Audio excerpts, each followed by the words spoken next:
Well, part 2 of the interview with Graham, I said there was much more to it.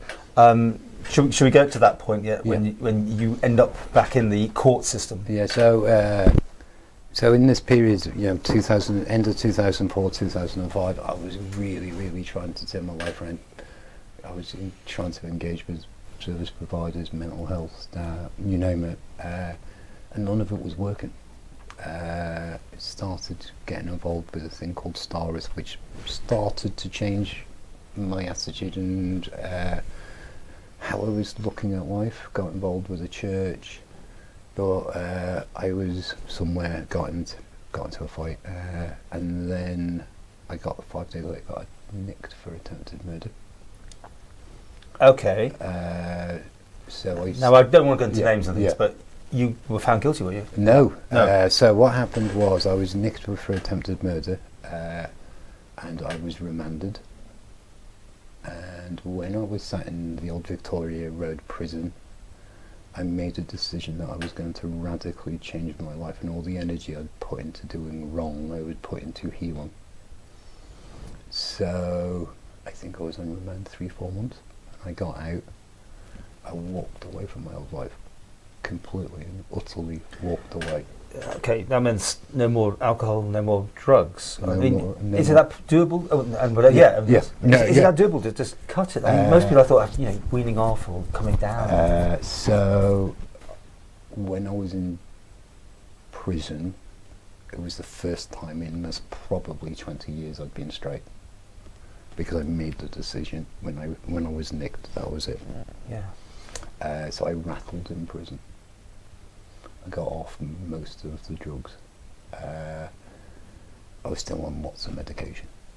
So I think at one point... Prescribed medication from the doctors? Prescribed medication from the doctors. So I think I was on 15 and by the way, tablets. What was Victoria Road prison like? If you wanted it, was it available in there or it not? used to be. I don't know what it's like. No, I'm not. So tennis balls used to be thrown over. It was that close, wasn't it? Yeah, it was that. You could have had it if you wanted to. Yeah. In other words, but that's when you just. I chose not to. It was a choice there that I wanted. What does it mean to you to do this and to have this in your past and to have this new direction that you? It's really. In some ways, it's really hard, because you have to. On one level, you have to take responsibility for all the things you've done wrong in life, and I've done some bad things, and I'm the first to admit it. And on the other hand, it's actually, I didn't end up as messed up and as damaged as I was by doing it to myself. Society did some of that to me. You shouldn't even be here, probably, by sounds of it. Oh yeah, I've been dead quite more than once. What you mean? Physically? No. I had a fatal accident in 2000. So I managed to run myself over with a 9-ton dumper truck. Hit me. So you ran yourself over? Hit me left leg, dragged me underneath, went across my chest, so smashed everything, twisted everything, broke my pelvis, crushed my rib cage, broke my back in 3 places, and completely destroyed my shoulder. Woke up 8 days later, or 10 days later, I think. And you must have gone, oh, I'm still here. Oh yeah. So I remember the dumper truck getting to my back, to my hip, and I was trying to lift it off myself. Oh my gosh. And I remember just, quick deathbed wife next time. In some ways, reflecting back on my life, I think that was the moment when something inside of me changed. Was it spiritual? Yeah. Like a greater being looking after you? Yeah, or? I don't know. I think it was that acceptance of my own death and my own mortality. Do you think you should have gone at that point, and everything from there is extra payback or that was? Do sometimes I think I say this with quite tongue in cheek. I say sometimes I think I was sent back after that to pay my karmic debt off. But you have done a remarkable sort of direction change, and does that say there's hope to anybody in any situation or what? I don't know. So we go back to 2006. So I got out of prison. I was bailed for about a year. My mum died, and there was lots of trauma going on. And doesn't that in itself cause that was the tempting to you to but going through that really rough time, getting off, I think I was on 15 different medications a day at that point. Prescribed medications. Right. That's a lot. Oh, yeah. I've had more labels than I care to remember. My mum died and there was the court case. So at the court case, Mr. Moyle, Mr. Moyle, so it was dropped the day, so I was meant to be on to trial, and the day before the trial was meant to start, they dropped the charge down from GBH with intent down to GBH, and he took into consideration the person who I hurt had attacked me first, and I stood up and defended myself, but went over the top, across the line of self-defense. Okay. So I was, in the end, I was sentenced to 1 year, suspended for 2. All right. So that was it. You didn't go back in. So I didn't go back in. What would happen if you had gone back in? Do you think? I was expecting to go back in. I'll be honest. I was just going to use it to improve myself. Right. So that was most probably October time 2006. So then I got involved with a few people I'd met, and we helped build up the work of what now GRI is. So I was one of the original guys with GRI. Yeah. And then there was this journey of a year. There was so I eventually got off all the medication I was on in April 2017. So 17. Oh, 7. Sorry, 7. 7. Okay, 2007. Yeah. So when I first asked the psychiatrist if I would get off all these tablets, he said no.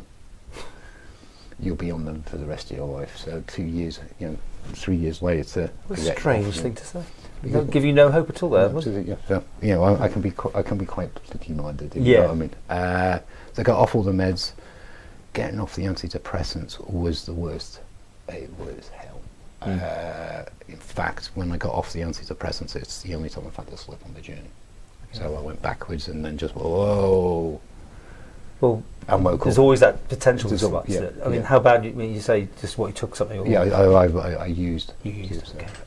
So I only used once. I woke up and I'm not going back there. Right. And then over the next couple of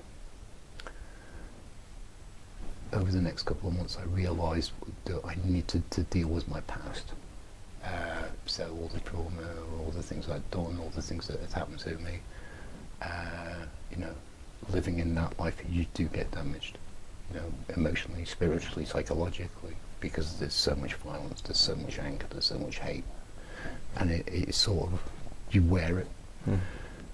And then at the most inopportune times, what would happen was my past would jump up and bite me. Yeah. And then there was for me, there was a conscious decision, I needed to deal with my past. I didn't fit any criteria for mental health, addiction.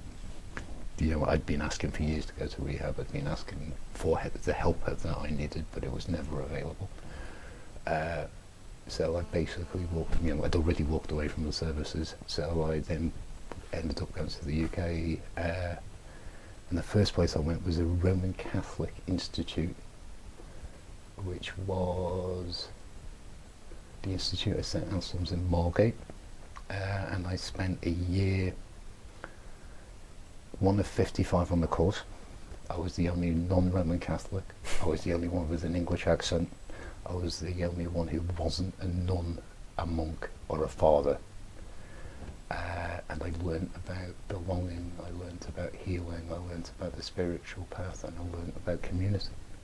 And that, I will always be, thankful to Father Len, who was the guy who ran it. Where I went down for the interview, had the interview, and he said, Graham, 2 rules: 1, no sex; 2nd one is no drink, no drugs. Yeah. You're open-minded enough to come on the course. This is a 75-year-old Roman Catholic priest. So I still have a bit of contact with them. But This is your road to Damascus, was it? Yeah, it was the beginning. So I did that for a year past. And after being around some monks and nuns and fathers for a while, you're like, what's this about being a monk? What's about Did you feel the urge? Oh yeah. So I ended up writing to 5 different Anglican monasteries. 4 got back to me straight away. No, we don't have anything. And then the 5th one got back to me. Why don't you come down for a retreat? A retreat. A retreat. Oh right, not signing up to be a monk. Okay, but go on a retreat. So okay, it looks like we've got a part 3 here, so we're going to take another section. There's so much more to talk about. Do join us on part 3.